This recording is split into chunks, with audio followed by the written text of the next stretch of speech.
Touba moo boo mijee naar fu muy jubul gémmiñam ak yu xoom yaakaar fa wàllu xanaa gànnaar moo tax Sud Quotidien daal di may xamal ne transporteur yi ci gouvernement gi lan yaakaaroon wàllu amuñu ko soobu nan nag ci kàttanu borom bi ci grève boo xam ne amul ab xamuñu kañ lay jeex laas yéene kaay ne la may xibaar kay neexul ndax moom moo di jafe-jafe ñuy jël woto di xëy ak di doxi seeni soxla jeexagul ndax grève transporteur yi jeexagul le quotidien ne ñoom transporteur yi kay bu doon woto jàppaleen ne accélérateur lañ teg seen tànk freiné mukk vox populi ne moo tax it xibaar bi neexul benn yoon ci ñi jël woto ndax ñoom transporteurs yi dañoo bëgg nag ak waxtaan goo xam ne ña seen ñaxtu yi concerne ñëpp la ñu bëgg ñu toog Mansour Faye ci yéene kaay bi ne leen déet man kay ngeen war a waxal te taral naa leen loxo kaay leen ñu toog Tribune yéene kaay ne Mansour Faye toog ak moom ndax dana am njariñ yéene kaay bi des médias bi ne ñoom transporteurs yi gën nañu yokk sax seen grève faw te Mansour Faye dafa mel ni lu mu laal mu yàqu askan wi ci boppam ñoo sonn ci tëleem yéene kaay bi des médias bi ne xoolal ma plaque yi rek soo amaan woto ba muté ko plaque ya junni ak ñaari téeméer nga ci daan fay léegi juróom-ñetti junni boo ko fayul doo am plaque tarifu mutation yi daal di doublé secteur yu bëri doxatul ay milliards ñu daal di koy ñàkk Mansour Faye ne kaay leen ñu waxtaan ci Tribune yéene kaay L'Observateur ne cadre unitaire ba kay négociation yi la daal di lank ne duñ ko fekke ñaari fanu gréwe ñu def ko illimité amul app Mansour Faye ne nguur gi dina jël ay responsabilité am ngir nag dem ak dikk gi mën a yomb ci nit yi ndax nag L'Observateur mi ngi may xamal ba tey ne am na ci ñoo xam ne ñi ngi gàmm waaye am nañu cay raasi déem moo tax ONU Forum Civil ak CNTS ña ngay naqarlu requête yi nga xam ne mi ngi am ci tali bi Le Soleil yéene kaay ne lu ci mënti am nguur gi moom la muy naqarlu moom moo di doxalinu syndicaliste yi Direct News ne transport ba ma ngay jëx-jëxi enseignants yi ña nga ca mbedd ma étudiants yi ña ngay xiifal Sénégal moo raw yaramu màggat foolaam ba ma ngay métti maa leen ko waxoon Le Témoin yéene kaay ne nguur gi day fa mu bëgg teg loxoom est-ce que baax na ndax la ñu nar mooy fexe ba ku nekk àgg fa nga jëm ak lu la fa mën a yóbbu fas yéene nag defante it ak transporteurs yi waxtu woowu yéene kaay bi di ma xamal ne fanweeri milliards ñàkk nañ ko ci diirub ñaari fan Le Témoin ba tey di ma xamal ne gannaaw grève CUSEMS SAEMS day fas na yéene soobu ci grève ñaari at gannaaw noppalu gi jàngalekat yi soobu waat nañ ci grève gu dul dakk L'Évidence yéene kaay ne waxtu woowu ma ne la millions yeeg milliards yaa ngi taw ci réew mi impôt et domaine scandale gaa ngi fay xeeñ appartement 600 millions boo xam ne ñeenti téeméer ak fanweer ak ñaari millions la ñu ko daal di équipé te ni DG baa ko moom lii fuñ koy waxe source aane nguuru Sénégal teg loxoom jaaree ko ci SNHLM ci ab titre foncier ci loo xam ne teguñu ko ci dëgg teguñu ko ci yoon 24 heures yéene kaay ne la dul dëgg du yoon kay moom moo di l'enquête bi nga xam ni def nañ ko ci contrat pétrolier yi ci réewum Sénégal boobaak léegi France daal di xiddeem leeralun ci lenn Transparency International sàkku ci ak l'enquête ngir mbir mi leer Australie Roumanie Malaisie Singapour Royaume-Uni ak États-Unis fas yéene nag ubbi ab l'enquête ci leeral blogu pétrole yii ak contrat yeen ca signé woon fu mu mujj enquête yi nga xam ne ñay enquête ca crime ak guerre def nañu ko waaye tam BBC Africa def ko taxaloon na président Macky Sall taxaloon na rak ja Aliou Sall waaye tam taxaloon na doomu Abdoulaye Wade ja Transparency International ne mbir mi dafa war a leer ndax Sénégal ci boppam askanam dañoo ronk ci ñoom ay milliards yoo xam ne dafa waroon jëmaat ci ñoom te ba tey ña def mbir moomee dara fekku leen te ña ngay dox seeni soxla 24 heures ni ko Aliou sunu 400 milliards wuyul fii Dakar Times ne ñoom nguur gi day seen xeex lenn la moom moo di nag réguler réseaux sociaux yi wax yu ñaaw yi ak jëf ju bon yi la ñu bëgg mu dakk dugal nañ ci mbir bi nag police ak gendarmerie armée bi ak expert informatique yi ngir ñu saytu lu ni mel critique yéene kaay ne président Macky Sall yi daal dina yokk atu retraite officiers généraux yi yéene kaay bi ne Macky ci lan la ngoy en tout cas enquête ne ma poste moom ngoyul ci dara mang ca guuta fas yéene suux amuñu dara ña ngay perte yorin wa baaxul rax ci dool yi nag ñu daal di dàq directeur général bu poste finance libération yéene kaay ne directeur général bu poste finance boobee dafa gis ay njuuñ njaaj mbir yoo xam ne jaarul yoon mu boole ko ñu dàq ko mu mel ni réew mi sàcc aju bañ ku téen a fi ne naka la wax càccu koppar gi nga xam ni moo fa nekk Abdoulaye Baldé mi ko félicité woon 25 novembre bii daal di koy dàq te moo ne day ay agent yu fa nekkoon di sàcc xaalis la daal di boole réew mii Ousmane Sonko ci Tribune yéene kaay ne moom président ba mu dalalee Djibril Ngom ca Palais foofee la caxatee woon sunu institution Déthié ci Vox Populi ne waaye daañu ko porter plainte daañu ko yónnee ab citation directe moom Djibril Ngom la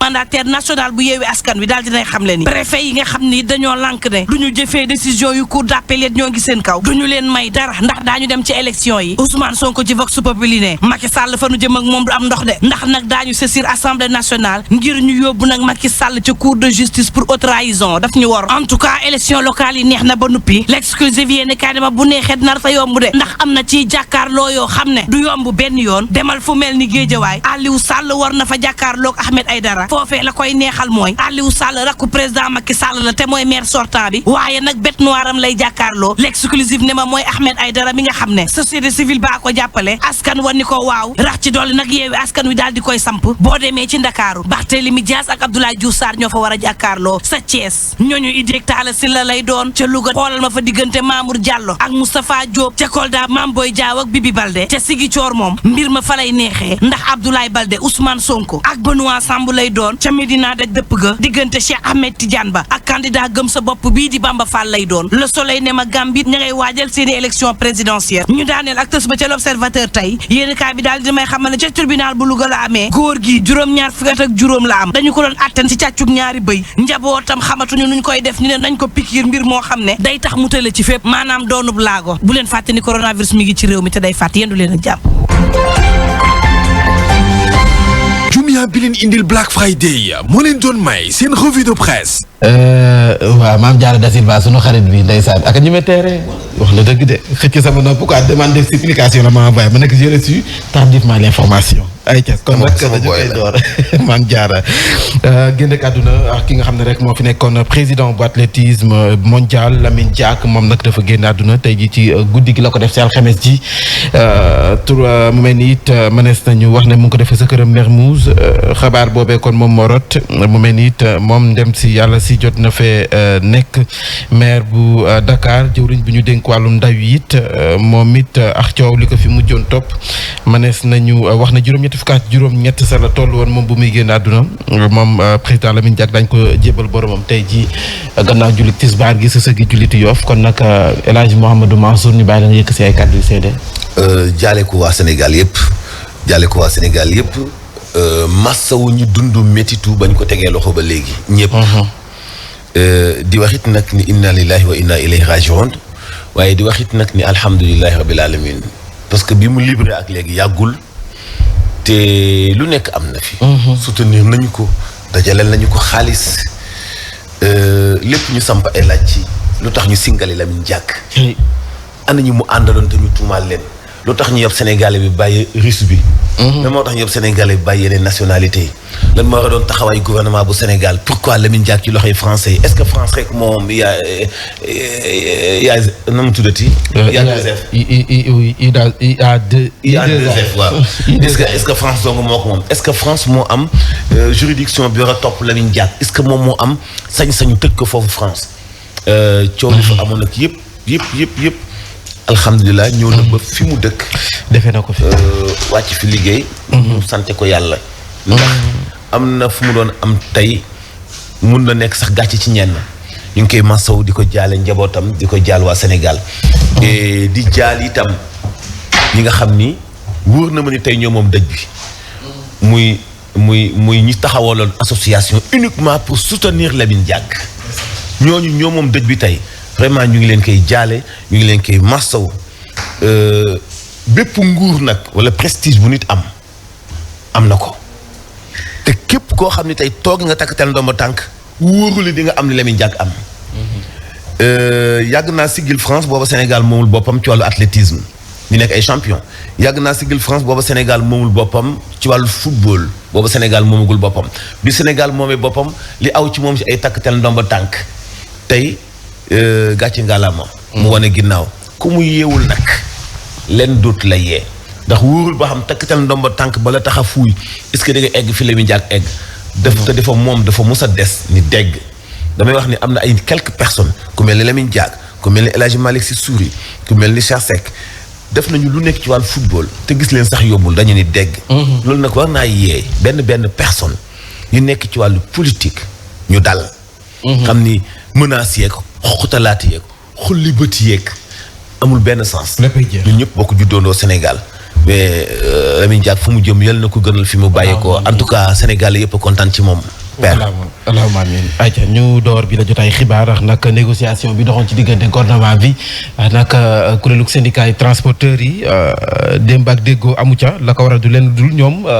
kuréelu syndicat yu transporteurs yi nee nañu kon ña waroon teew sa ndaje ma du ñëpp ñoom ñoo sa teew kon dañu koy boycotté loolee nag ay kaddu la nga xam ne nii ministre Mansour Faye la mu sa xamle moo du ñoom ñooy imposer ña fay teew ndax moom mooy seen tutelle Fatoumata Diop lañ si àndal. cadre unitaire bi ëmb syndicat yu transport routier bi nag nee na ñoo lànk ne duñu négocier ak jëwriñ bi ñu dénk wàllu transport fekk juróom benn ci ay ministres yi mu concerné teewuñu. woo naa certains responsables ni leen mën ngeen ñëw ñu toog waxtaan parce que yéen ay responsable yéen ñun ay responsable lañu te heure bu ngeen ma wooyee pare naa pour recevoir leen ñu waxtaan. waruma ñëw toog ñu waruma exiger ni yeneen ministre dañ ci war a ñëw fekkee loolu warul demee noonu bu fekkee defar dong ma leen tax a jóg parce que bu ñu gisee nii économie bi ñaari fan mbir yu bëri taxaw looy day sooxee économie donc pour éviter loolu yëpp man pare naa ñëw toog ak vraiment tous les directeurs yi nga xam ni ñoom ñoo fi ñëwoon na sànq woo leen ñu ñëw toog ñu waxtaan comme ça ñu lever seen mot d'ordre nit ñi mën a dem liggéey te loolu pare naa ci jógewu ma fi. gouvernement bi nee na nag dinañ jël ay mesures ci wàllu wu ni mel ngir permettre askan wi ñu daal di rek dem vaquer seen ay occupation ci ni mu gën a yaatoo. am na loo xam ni duñ ko seetaan parce que gouvernement dafay condamner yàq-yàq bu am ci dëkk bi ñu jógoon pour liggéey ñu toj seen ay oto jël saccagé ay kaaru ak ay bisu Dakar Dem Dikk loolu état bi daf koy condamner fermement te mënu ko seetaan parce que nu nga am droit grève noonu que nit ki amee droit dem liggéey bu bëggee liggéey donc grèveal sa grève booy grève te nga bàyyi ko bëgg liggéey dem liggéey loolu nag gouvernement bi dana jël matuwaay bu mat sëkk pour képp koo xam ni bëgg na liggéey mu dem liggéey te loolu aussi bépp kuréel bu nekk ci biir état bi moo xam ne service la wala gouverneur wala préfet wala sous-préfet wala maanaam force de l'ordre yi ñu jël matuwaay yépp pour képp koo xam ni bëgg na dem dëkk moo xam ne liggéey wala doxi soxlaam mu mën ko def en toute sécurité et en toute liberté. mu mel ni nag grève bi jeexagul waaye ministre ba la mu jàpp bokk na ca point yi mu daal di concerné moom moo di rek ñetti poste contrôleur yu ñu teg ci corridor routier bi waaye itam concurrence déloyale bi charge à l'essieu mais désagrément yi ñu nemmeeku te jàpp na ne nguur gi ñu ngay defi effort ci wàllu wu ni mel. si noo jàngatee kàddu yi nga xam ne Mansour Faye yëkkati ko jëm ci grève leen seen grève waaye bu leen tere nit ñi dem seen liggéey te état bi dina jël ay matukaayam. waaw mais moom li mu wax ne c'est des li anglais yi di wax li ñuy wax Gambie nonsense. waaw yow léegi état bi buy jël matukaay yan matukaay lay état di jël état bi kañ li mu mën a def mooy transport public Dakar Dem Dikk te Dakar Dem Dikk depuis dem ba léegi mi ngi daw am na information buy jóg ni am na ci parti ci askan bi saccagé Dakar Dem Dikk. Ça c'est inadmissible. ñoom na transporteurs yi continuer seen grève parce que ça relève d'une affaire privée mais transport public moom Dakar Dem Dikk bu ñu ko ci boolee de toute manière sax moom de ce qu'il en reste de Dakar Dem Dikk xam nga sëñ Mambay le roi Hassan II da daan wax Hassan II bu Maroc da daan wax ni la différence entre les hommes au-delà de tout les qualités leur caractère etc c'est le style. mu ni la différence entre des hommes bu ñu jëlee lépp bu ñu rombee lépp c'est le style qui fait la différence entre les hommes te tey jii sunu ministre Mansour Faye il a un style à la fois étonnant et détonnant xam nga dama lay jox benn exemple Mambay soo xoolee ministre yi fi jot a jaaragum ministre bu ci nekk mën ngaa jàppandi ci moom benn lu ñuy tuddee un fait d'arme c'est-à-dire que bu ñu la nee ministre bi rek yar sa xel ci lu muy njëkk a dem ci moom. ma jox la benn exemple Aminata Mbengue Ndiaye soo xalaatee rek li sa xel li muy dem ci moom mooy xar. moom fi nekk ministre de l'Intérieur xar moom daanul manqué soo xoolee par exemple Mary Teuw Niane sa xel li muy njëkk a dem rek mooy UVS. soo xoolee par exemple Eva Marie Coll Seck sa xel li muy njëkk a dem rek gestion Ebola bi. boo xoolee par exemple Matar Ba sa xel li muy njëkk a dem mooy Sénégal di dem ay coupe du monde. ñu dellu ci waat coupe du monde soo xoolee par exemple Amadou Ba sa xel li muy njëkk a dem mooy ci la bonne tenue des finances publiques ci affaire recettes yi soo xoolee par exemple Moussa Baldé sa xel ci li muy njëkk a dem le professeur Moussa Baldé mooy la mécanisation de l'agriculture. soo xoolee par exemple le professeur Abdoulaye Seck sa xel ci lu muy njëkk a dem mooy la révolution du riz gis nga soo demee ci par exemple Boun Abdallah Dionne sa xel ci lu muy njëkk a dem waaw non maa ngi ñëw te boo demee ci Boun Abdallah Dionne sa xel li ci lu muy njëkk a dem rek mooy PSE plan Sénégal émergent soo demee soo xalaatee maître Oumar Youm sa xel ci lu muy njëkk a dem mooy tali yi autopont yi mais sama waa ji moom bu ñu leen nee Mansour Faye lu waxee Mansour Faye sa xel lu muy dem mer budde wax ay propos yoo xam ne doo comprendre moom daal doy na waar ba pare en fait du sax dama ko singuler non man sax je le connais même pas mais c'est que dama gis nga boo nekkee ministre nekk kilifa les éléments de langage dafa baax les postures dafa baax les carrures dafa baax comprendre dafa am yow no façon booy waxee yow da ngay xam taal ci affaire bi man vraiment manager daal ak dirigeant ak autorité nii mu waxee nii mënoon naa ñàkk ci ay ñoo xam ni ko Mansour di waxee ay kilifa ay chef d'entreprise ay gars yoo xam ne fi ñëw transport mais il faut nga moom daal mi ngi noonu. mais le député du peuple sànq yaa ngi siy cof tuuti ndax ñoom dañoo exiger ne kon yeneen ministres yi nga xam ne dañoo concerné dañoo war a teew ci li nga xam ne moom mooy ndaje mi ndax mbir yi du rek wàllum transport mi dafa am yeneen yu nekk ci biir.